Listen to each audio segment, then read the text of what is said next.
Oui, depuis 2017, les époux peuvent divorcer sans passer devant un juge par acte sous signature privée, contresigné par des avocats et enregistré au rang des minutes d'un notaire. Il s'agit d'un divorce par consentement mutuel.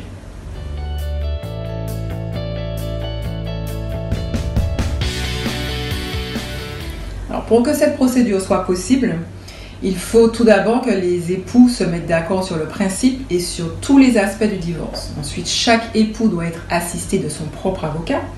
Chaque enfant mineur capable de discernement, s'il y en a, doit refuser d'être entendu par le juge. Aucun des époux ne doit être placé sous une mesure de protection. Et enfin, lorsqu'il y a des biens immobiliers communs, il faut absolument joindre à la convention de divorce un état liquidatif du régime matrimonial.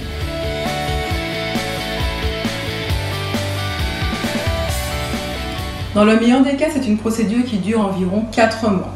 La première démarche est de prendre contact avec son avocat pour faire le point de tous les aspects fiscaux, patrimoniaux et des mesures éventuelles qui sont relatives aux enfants. Les avocats rédigent ensuite une convention de divorce qui reprend les accords des époux. Ils leur transmettent ensuite cet acte par un courrier recommandé avec accusé de réception. Les époux disposent à ce moment d'un délai de 15 jours. C'est un délai de réflexion incompressible qui est imposé par la loi. Et passé ce délai, la convention signée par les époux et leurs avocats respectifs est transmise donc au notaire qui sera chargé en fait de la déposer au rang de ses minutes. Après ce dépôt effectué par le notaire, le divorce en fait a une date certaine et une force exécutoire.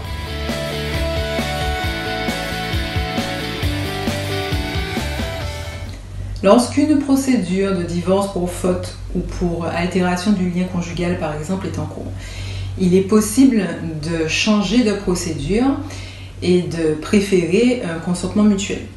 Lorsqu'à l'inverse, un consentement mutuel ne peut aboutir, quelles qu'en soient les raisons, il va falloir en fait saisir le juge aux affaires familiales pour initier une nouvelle procédure de divorce, donc avec un autre motif. Ce qu'il faut bien retenir, c'est que la procédure de divorce sans juge, donc par consentement mutuel, n'est possible que lorsque les époux, même avec l'aide de leur avocat ou d'un médiateur, sont capables de communiquer pour se mettre d'accord sur le divorce et sur tous ses aspects.